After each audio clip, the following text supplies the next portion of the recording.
आम्ही पक्षाच्या बाबतीमध्ये कार्यकर्ते पदाधिकाऱ्यांची बैठक घेतलेली आहे। संघटना मजबूत करत असताना या संभाजीनगरमध्ये या पक्षाची बांधणी अध्यक्ष असेल, त्या निरीक्षक असतील, प्रभारी असतील, या सर्वांच्या माध्यमातून या येणाऱ्या काळामध्ये काही विषय घेऊन संघटना बांधण्याच्या बाबतीमध्ये आम्ही निर्णय घेतलेला आहे। त्या संदर्भातली आज बैठक होती। जिल्ह्यातल्या प्रमुख विषयासंदर्भामध्ये आंदोलनाची भूमिका घेऊन या आंदोलनाच्या माध्यमातून लोकांमध्ये सरकारच्या काही चुकीची धोरणं असतील, काही जिल्ह्यातले काही प्रश्न असेल ज्याच्याकडे सरकारच्या आणि शासनाचं दुर्लक्षपणा असेल, त्या बाबतीमध्ये सुद्धा आंदोलन काही दिवसामध्येच आम्ही जाहीर करण्याचा निर्णय घेतोय। आज बैठकीमध्ये ज्या ज्या कार्यक्षेत्रामध्ये जिल्ह्यातील आम्हाला लक्ष ठेवून येणाऱ्या जिल्हा परिषद, पंचायत समिती, महानगरपालिका, नगरपालिका या निवडणुका लढण्याच्या संदर्भामध्ये प्राथमिक तयारी म्हणून अध्यक्षांनी तयारी करावी। त्याचबरोबर महाविकास आघाडीतले जे आमचे पक्ष आहे, शिवसेना उद्धव बाळासाहेब ठाकरे यांचा पक्ष असेल, काँग्रेस आहे, या तिन्ही पक्षाच्या जिल्हा प्रमुखांशी, जिल्हा अध्यक्षाची आमच्या अध्यक्षांनी पुढाकार घेऊन थोड्या दिवसामध्ये बैठक घेऊन महाविकास आघाडीच्या संदर्भातून येणाऱ्या निवडणुकीच्या माध्यमातून प्राथमिक चर्चा करावी। वेळ पडली तर संयुक्त कार्यकर्त्यांची एकत्रित चर्चेच्या माध्यमातून एकोपा निर्माण व्हावा या संदर्भामध्ये सुद्धा तिन्ही पक्षाच्या कार्यकर्त्यांची, पदाधिकाऱ्यांची बैठक घेऊन पुढचा निर्णय घ्यावा अशा प्रकारच्या आम्ही सूचना केलेल्या आहेत। बरेच लोक पक्ष सोडून चाललेले, वेगवेगळ्या पक्षात वेगवेगळे पक्ष फोडून जाण्याचा प्रकार वाढलेला आहे, परंतु तरीसुद्धा नेते गेले पण खालचा कार्यकर्ता हा तिथेच आहे याचा विश्वास आजच्या बैठकीतून आम्हाला पाहायला मिळालेला आहे। नवीन कार्यकर्त्यांची आणि जुन्या कार्यकर्त्यांची एक चांगली ताकदीची फळी उभी करण्याचा निर्णय आम्ही घेतलेला आहे आणि थोड्या दिवसामध्ये नवीन संघटनेची बांधणी तुम्हाला या संभाजीनगरमध्ये पाहायला मिळेल। आता तुम्हाला काय विचारायचं विचारा। आता तुम्ही सांगितलं एक प्रश्न असा आहे, प्रकाश आंबेडकर असं म्हणाले की शरद पवार हे भाजपचे हस्तक आहेत, 15 दिवस थांबा, देशाच्या राजकारणात एक नवीन बातमी समजेल, भाजपला सोडून कुठेही जाऊ शकत नाही असं त्यांचं। प्रकाश आंबेडकरांनी त्यांचं मत मांडण्या, आमच्या पक्षावर बोलण्यापेक्षा स्वतःच्या पक्षाच्या बाबतीमध्ये निर्णय घ्यावा। खरं म्हटलं तर निवडणुकीच्या वेळेला महाविकास आघाडीमध्ये प्रकाश आंबेडकरांनी यावं ही प्रामाणिक प्रयत्न महाविकास आघाडीच्या माध्यमातून केला गेला। जर मताची विभागणी करण्याचा नव्हता तर प्रकाश आंबेडकरांनी स्वतः त्या महाविकास आघाडीमध्ये येणं गरजेचं होतं, परंतु अवास्तव अशा प्रकारच्या मागण्या केल्यानंतर जाणीवपूर्वक त्या केल्या का याचा सुद्धा विचार करावा लागेल आणि जर तसं केलं असेल तर हस्तक कोण हा प्रश्न आता आम्हाला पडलेला आहे। अवास्तव मागण्या ठरवून केल्या असं तुमचं मत आहे? हो, असं आम्हाला वाटतं की आता अवास्तव मागण्या त्यांनी केलेल्या आहे। त्या मागण्या करताना महाविकास आघाडीमध्ये आपण विरोध केला असं दाखवायचं नाही, परंतु ह्या मागण्या पूर्ण नाही झाल्या म्हणून आपल्या मताची विभागणी करण्यासाठी वेगळ्या पद्धतीची निवडणुकीची रणनीती ठरवली गेली होती का याचं खरं आम्हाला आता त्यांनी उत्तर द्यायला गरजेचं आहे। नेहमी सातत्यानं शरद पवार यांना भाजपशी जोडतात, त्याचं काही निवडणुकीच्या अनुषंगानं वेगळं असं आहे की हे निवडणुका लागल्यानंतरच पवार साहेबांवर अशा प्रकारचं चर्चा करण्याचा, वक्तृत्व करण्याचा निर्णय होतो। याच्या मागे बोलवता धनी कोण वेगळा आहे का याचा सुद्धा शोध घ्यावा लागेल। प्रकाश आंबेडकरांनी मदत केली असं म्हणायचं कोणाला? भाजपला? मी असं म्हणत नाही, मी त्यांनी जो प्रश्न विचारला त्या प्रश्नाला मी उत्तर दिलं। आम्हाला पण शंका बऱ्याच आहेत, त्यामुळे या शंकेचं त्यांनी पण निरसन करावं आणि त्यांना वाटत असेल की भाजप पराभूत झाला पाहिजे तर त्यांनी महाविकास आघाडीमध्ये येऊन या महाविकास आघाडी मजबूत करून या भाजपला राज्यातून बाहेर काढण्याचा प्रयत्न केला पाहिजे। आजपर्यंत काही पक्षाच्या माध्यमातून जाणीवपूर्वक निवडणुकीच्या काळामध्ये मतविभाजनी व्हावी या संदर्भामध्ये काही सत्तेमध्ये असलेले लोक प्रयत्न करतात। एका बाजूला पक्ष फोडायचा आणि पक्ष फोडून विरोधी पक्षाची शक्ती कमी करायची आणि सत्ता घ्यायची हे नवीन समीकरण असताना या सत्तेला अजून कोणाचा हातभार लागतो का याचा सुद्धा प्रयत्न होत असतो। सत्ता सेल पद खाली आहे. एक एक एक एक हा तुतारीकडून घड्याळाकडे जाणाऱ्या माणसांची संख्या जरा जास्तच वाढली असं वाटत नाही? नाही, त्यांनी जात असतील तुतारीकडून घड्याळाकडे जाणाऱ्या माणसांची संख्या झाली, नेते जात आहेत, त्यांच्या काही अडचणी आहेत, अडचणीमुळे ते जात आहेत. आता जे राहिलेले आहेत, आम्ही पक्ष मजबूत करताना जाणाऱ्यांकडे विचार करत नाही, नवीन बांधणीकडे विचार करणार आहोत. आणि नवीन बांधणी करत असताना 100% नव्या ताकदीने आम्ही पक्ष मजबूतीने उभा करू. काय अडचणी जाणाऱ्यांच्या? हां, प्रत्येकाच्या वेगवेगळ्या प्रकारच्या अडचणी असतात. चिन्ह आल्यावर पुन्हा आपल्याकडे येतील का मग? हां पुन्हा जर घड्याळचं चिन्ह आपल्याकडे आलं हां ते पुन्हा आपल्याकडे येतील आणि आपण घेणार का त्याला? आता मी मगाशी सांगितलेलं आहे, चिन्ह शिवसेना उद्धव बाळासाहेब ठाकरेंचं असेल किंवा राष्ट्रवादी शरद पवारांचं असेल, ते चिन्ह आपल्याकडे येईल अशा प्रकारची चर्चा आणि आम्हाला विश्वास आहे. तो आल्यानंतर काही मंडळी इथं येतील का असा जो विचार आहे. पक्ष म्हणून आजच्या घडीला मी एवढंच सांगू इच्छितो की आता आम्ही जे गेलेत त्यांचा विचार करणार नाही, जे राहिलेत त्यांचा विचार करण्याचा आम्ही निर्णय 100% घेऊ. सातत्याने विरोधकांची टीका होते, ईव्हीएम पूर्ण फ्रॉड आहे, अगदी दिल्लीपासून तर दिल्लीपर्यंत ईव्हीएम फ्रॉड आहे. तुमचं मत काय आहे? 100% राहुल गांधींनी आज जी प्रेस घेतलेली आहे, हे बघा, एव्हिडन्स आणि पुराव्याशिवाय एखादा आरोप कोण करत नसतो. आमचं तर सोडा, सामान्य जनतासुद्धा म्हणते की EVM मशीनच्यामुळे निवडणुकाच नको. एक उदाहरण सांगतो की त्या उदाहरणाचं अजून क्लिअरेशन होत नाही. आता परवाच्या दिवशी निवडणूक आयोगाने सांगितलं की आम्ही सगळे जे आहेत म्हणजे आम्ही जे स्टॉक ठेवलेला आहे तो आम्ही आता पुन्हा डिस्पोज करणार आहोत. राहुल गांधींनी एवढंच सांगितलं की ते तुम्ही वर्षानुवर्ष ठेवू शकता, तो पुरावा आहे. तो पुरावा जर नष्ट करत असाल तर शंकेला कारण होतं. पाटणमध्ये आणि कराड उत्तरमध्ये विधानसभेला एकही मत कमी जास्त झालं नाही. अशा अनेक कारणं आहेत. या कारणामुळे लोकांना शंकेचा वाव आहे. आणि मला वाटतं की EVM मशीनवर जी काही शंका घेतली जाते त्यामध्ये काही प्रमाणामध्ये तथ्य आहे, हे मान्य करावं लागेल. भाजपचं असं म्हणणं आहे, यावर भाजपचं असं म्हणणं आहे, बोला तुम्ही. यावर भाजपचं असं म्हणणं आहे की तुमचेही काही लोक निवडून आलेले आहेत, मग तुम्हाला जर हे फ्रॉड वाटण्याचा निषेध म्हणून तुम्ही सगळे राजीनामे का देत नाही? असं आहे की आत्तासुद्धा माझं म्हणणं असं आहे की निवडणूक आयोगाने जर प्रोग्राम दिला, आता एक उदाहरण अजून सांगतो. आता बिहारच्या इथल्या मतदार याद्या त्या ठिकाणी सर्वेक्षण सुरू झालेलं आहे. मतदार याद्या या ठिकाणी तपासल्या जात आहेत. मग या महाराष्ट्रामध्ये मतदार यादीवर ऑब्जेक्शन घेतलं होतं. मग निवडणूक आयोगाने महाराष्ट्राच्या असलेल्या मतदार यादीच्या बाबतीमध्ये जी हरकत घेतली होती त्यावेळेला त्याच्या पद्धतीने त्यांनी न्याय द्यावा ना. मग तिथं सत्य बाजूला आहे. निवडणुका झाल्या तिथं मागणी केली जाते, तिथे मग तेवढी पूर्ण यंत्रणा लावून हे खोटं हे सिद्ध करण्याचा कुठलंही राज्य घ्या, हे करण्याचा प्रयत्न निवडणूक आयोगाने करायला पाहिजे.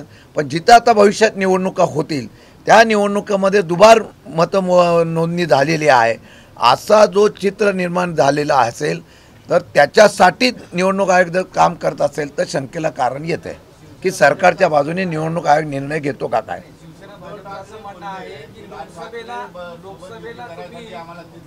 निवडून आले. यांना बोल.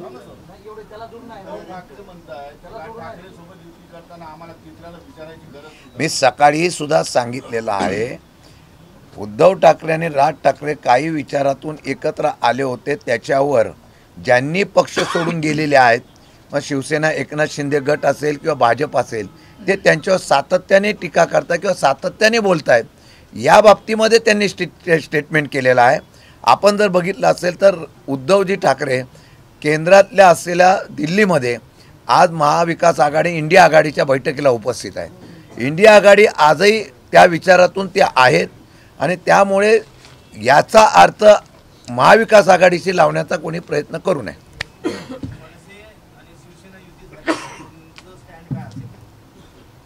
आत्ताच्या घडीला मनसे आणि शिवसेना युतीच्या बाबतीमध्ये निर्णय जाहीर झालेला नाही. ज्यावेळेला अशा प्रकारचा निर्णय कुठला होईल त्यावेळेला महाविकास आघाडीचे सगळे आमचे नेते प्रमुख पवारसाहेबापासून सगळेजण बसतील आणि त्यावेळेला निर्णय घेतील. अजून तो निर्णय झालेला नसताना त्याच्यावर आज चर्चा करणं योग्य नाही.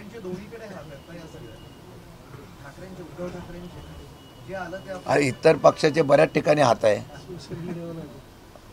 त्यांनी एक ठिकाणी ठेवले का 2 ठिकाणी त्यांच्या पक्षाचा त्यांचा निर्णय आहे. पण एक दुसरा प्रश्न असा, कर्जमाफीचा एक मुद्दा आहे शेतकरी. आज सकाळी बावनकुळे असं म्हणाले, महसूल मंत्री बावनकुळे, की आम्ही त्याबाबत एक समिती गठीत केलेली आहे. ती समिती सर्वेक्षण करणार आहे आणि त्यानंतर म्हणजे टेक टाइम, खूप वेळ जाणार आणि त्यानंतर कर्जमाफी योग्य असलेल्या शेतकऱ्यांना देण्यात येईल. महाराष्ट्राच्या राजकारणामध्ये निवडून येण्याची स्ट्रॅटर्जी या ठिकाणी भाजप आणि त्यांच्या महायुतीच्या लोकांनी केलेली होती.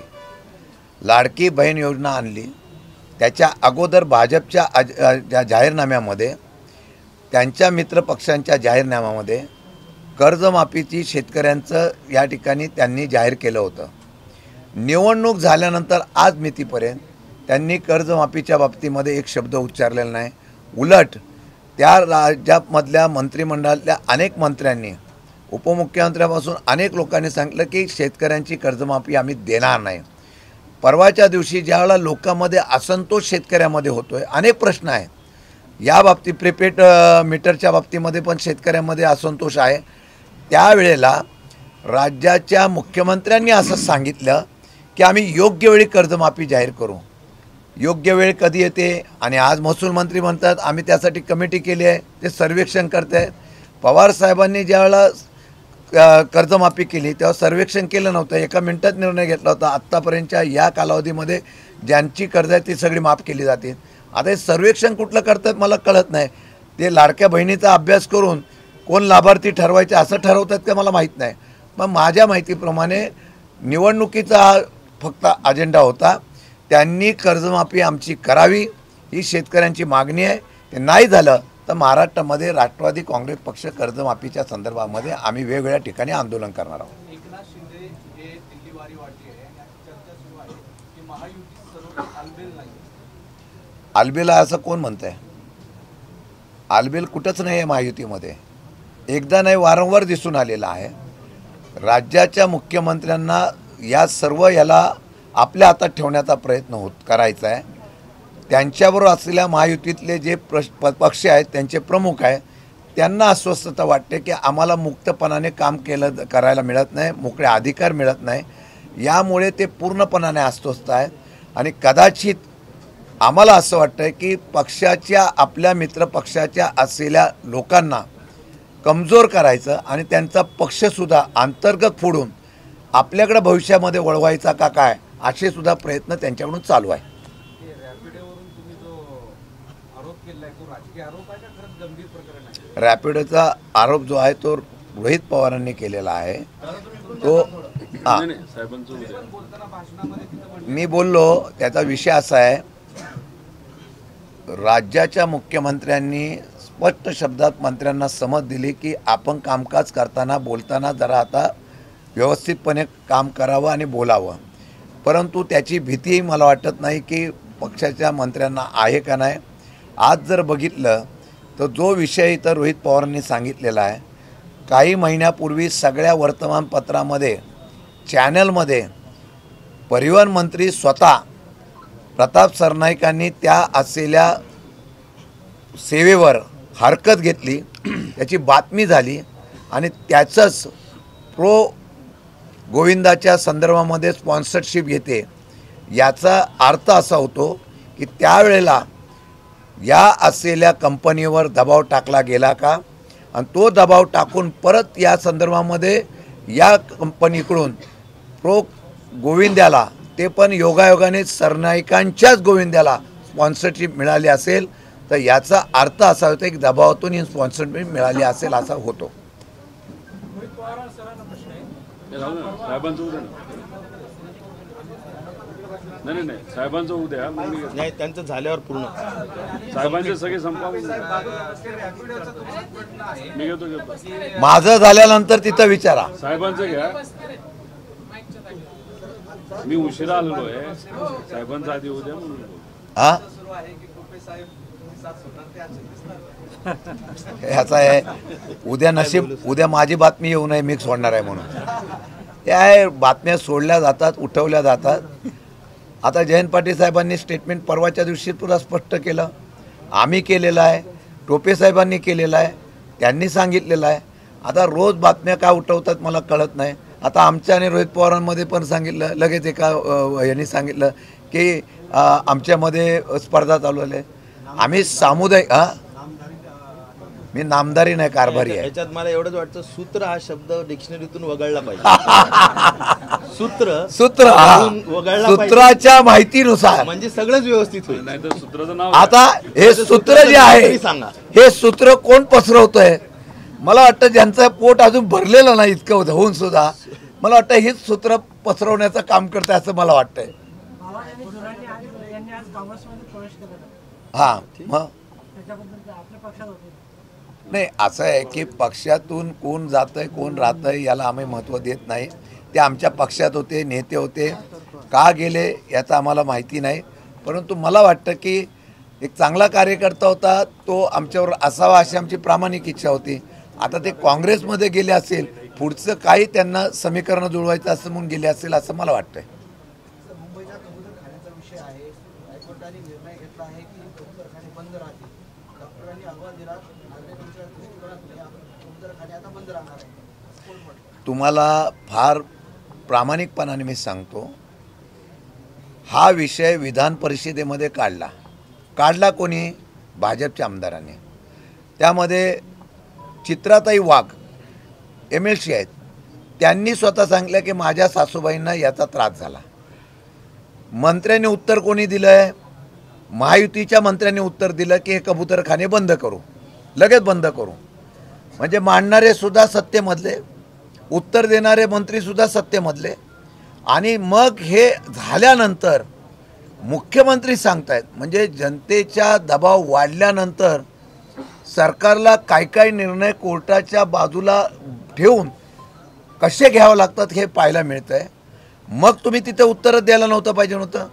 आता शासनाने निर्णय विधिमंडळामध्ये घेतलेल्या निर्णयाचं अंमलबजावणी करण्याच्या ऐवजी त्याच्यावर काय निर्णय घ्यायचा हा त्या सरकारचा निर्णय, तो आमचा नाही. पण कबूतरखाने बंद करण्याचा निर्णय तुम्ही घेतला आणि आता परत सांगता की याचा परत काहीतरी पर्याय काढण्याचा प्रयत्न आपण करू. मला वाटतं की आपणच भाजपच्याच लोकांनी हा प्रश्न उपस्थित केला आणि आता भाजपच्याच लोकांनी त्या प्रश्नाच्या संदर्भातून निर्णय घेत असताना पळवाट काढणं योग्य नाही. कोर्टाचा निर्णय आहे, कोर्टाच्या निर्णयावरच ही अंमलबजावणी चाललेली आहे. महानगरपालिकेने स्वतः सांगितलेलं आहे, जोपर्यंत कोर्टाचा आदेश होत नाही तोपर्यंत आम्ही निर्णय त्या ठिकाणी बदलू शकत नाही. आपल्याकडे वक्ता सेल रिकाम आहे, अल्पसंख्याक पद रिकाम आहे, कधी तेवढ्यासाठी फिरतोय. चांगली माणसं तुमच्याकडे पण कोण असतील तर सांगा, आम्ही त्याप्रमाणे त्यांना नियुक्ती करतोय.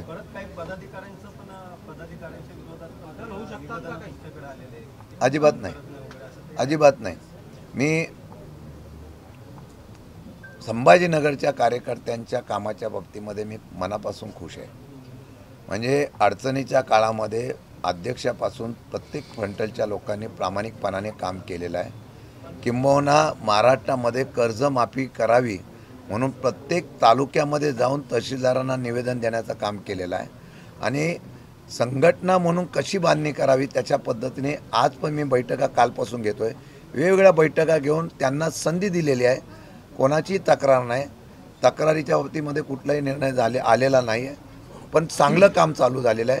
पण माझ्या माहितीप्रमाणे काही तरुण, काही युवक किंवा काही जुने आणि नवीन असं करून पक्ष चांगला बांधण्याचा आम्ही प्रयत्न करणार.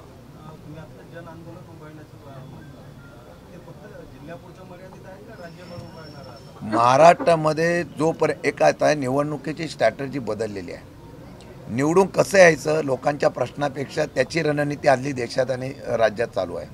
माझं म्हणणं असं आहे की आता ह्याला एकच पर्याय की लोकांना जागृती करणे. बरेच विषय या महाराष्ट्रामध्ये आहे, कधी नव्हतं. या 3.5 वर्षाच्या कालावधीमध्ये बघितलं तर सरकार सर्व ठिकाणी फेल्युअर झालेलं आहे. पाशवी बहुमत असतानासुद्धा जर राज्य सरकारच्या माध्यमातून लोकोपयोगी अशा प्रकारचे निर्णय होत नसतील तर दुर्दैवाने आहे.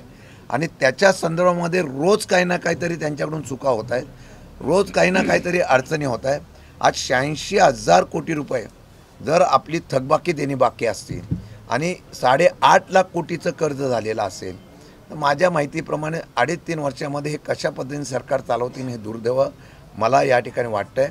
मला वाटतं की आम्ही याच्यावरच फोकस केलं पाहिजे की सामान्य लोकांच्या प्रश्नासाठी सरकारकडे पैसे नाही आणि या बाबतीमध्ये आम्ही राज्यामध्ये आंदोलन करण्याची भूमिका नंतर ठरवतो आहे, पण प्रत्येक जिल्ह्यामध्ये स्थानिक प्रश्न आणि राज्याचे प्रश्न, त्यामध्ये महत्त्वाचा प्रश्न म्हणजे आम्ही शेतकऱ्यांना त्या ठिकाणी प्राधान्य दिलेलं आहे. कारण सर्वात आता अडचणीचा शेतकरी आहे.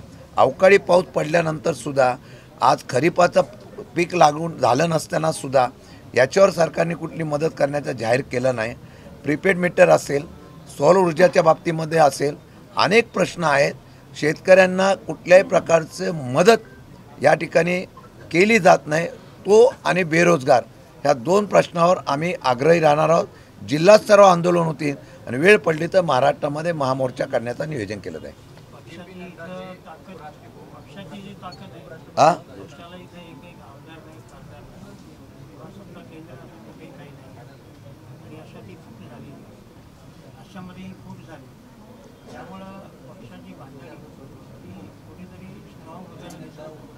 नाही, सामान्य कार्यकर्त्यांना घेऊनच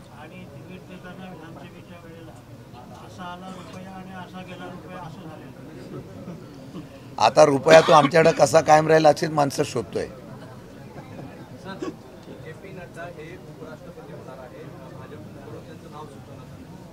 सुचवलंय का? किती वर्षाचे आहेत? नाही, चांगलं विचार. 75 वर्षाचे आहेत का? आता त्यांच्या पक्षाचा निर्णय, त्यांच्या पक्षाने कोणाला उपराष्ट्रपती करावं. एका राष्ट्रपती आणि उपराष्ट्रपती पद हे जे आहे हे निपक्षपणाने असावे असे आमची म्हणणं आहे. आता ते काही करू शकतात. आपण जर बघितलं तर आता न्यायाधीशसुद्धा त्यांनी पक्षाचे प्रवक्ते केलेले आहेत. हा प्रश्न सुसंगत असा की या आधीच्या उपराष्ट्रपतींनी राजीनामा दिला होता. चर्चा अशा होत्या की यांचं ते ऐकत नाही म्हणून त्यांना हटवण्यात आलं आणि आता जे.पी. नड्डाला पुढे केलं. फक्त आपल्याकडं असं आहे, राष्ट्राध्यक्षाची आता प्रकारे अंमलबजावणी होऊ नये एवढी लोकशाहीच्या माध्यमातून अपेक्षा करूया.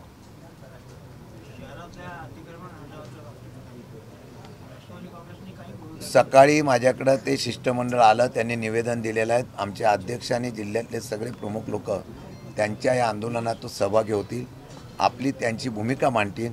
कारवाई करताना त्यांना विश्वासात घेऊन कारवाई करताना का करतोय, त्याला पर्याय काय केले जातील, त्यांना काय संरक्षण दिलं याच्या बाबतीमध्ये निश्चितपणाने आमची लोक जाऊन भाग घेतील.